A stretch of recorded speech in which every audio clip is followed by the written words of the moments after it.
Shadow Throne. Cornered prey. Though their ranks had been thinned by ambush, the talons of the Emperor fought their way clear and pressed on, deeper into the darkness. The hunt neared its conclusion, but who was predator and who was prey? The Imperial interlopers had fought their way free of the cultists' trap. Nothing now mattered to Primus Gorican, Magnus Threve, and Reductus Thrak, except to ensure the Vegetors' escape.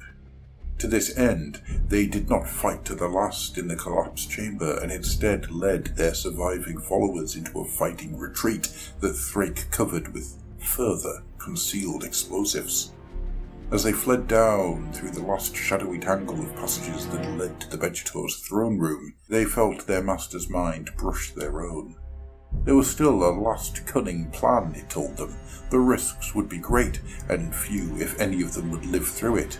But if successful, they would see the Vegetor make its escape, and the Star Children's will done. No true servant of the cult of the Pauper Princes could hope for more. The Patriarch's inner circle set about preparations for their last stand, with nothing but gladness in their tainted hearts. For their part, the surviving talons of the Emperor were fueled now by vengeful fury. Already this hunt had cost them more dearly than they could have thought possible. They had left both wounded and dead comrades behind, the former bearing the bodies of the latter back towards the surface with blades and gun at the ready. It was a small band who forged on towards the culmination of their quest, Cavilian, thrumming Archaeotech blade casting its shimmering light across the rough tunnel walls of these time-lost depths. The Witch Seekers, a trio of custodians named Volius Benstrosus, Atheliant Zarvortis, and Ulian Duma Mothan. Few in number they may be, but this elite band still possessed the martial might between them to crush enemy hosts many times their size. Moreover, the losses they had taken only hardened their resolve to see this lost canker of Xeno-heresy burned out of the archaeological depths, and the Patriarch seized alive so that all losses may be made worthwhile.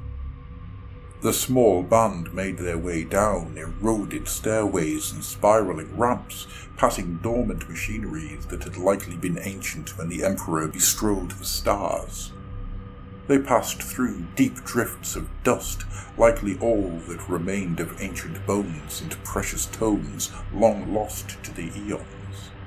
In places, eerie statues watched their progress with dead marble eyes, or geothermal vents dropped away beneath them, thin fumes and dull firelight creeping up from their depths.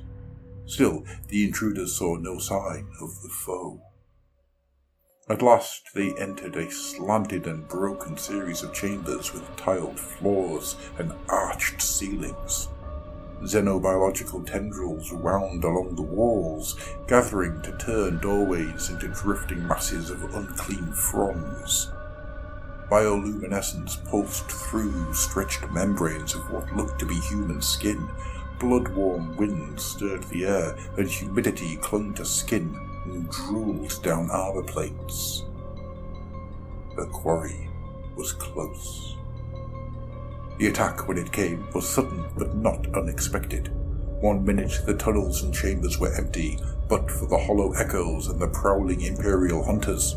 The next, mobs of neophytes surged from the darkness with zealous shrieks. Laser beams cut through the gloom.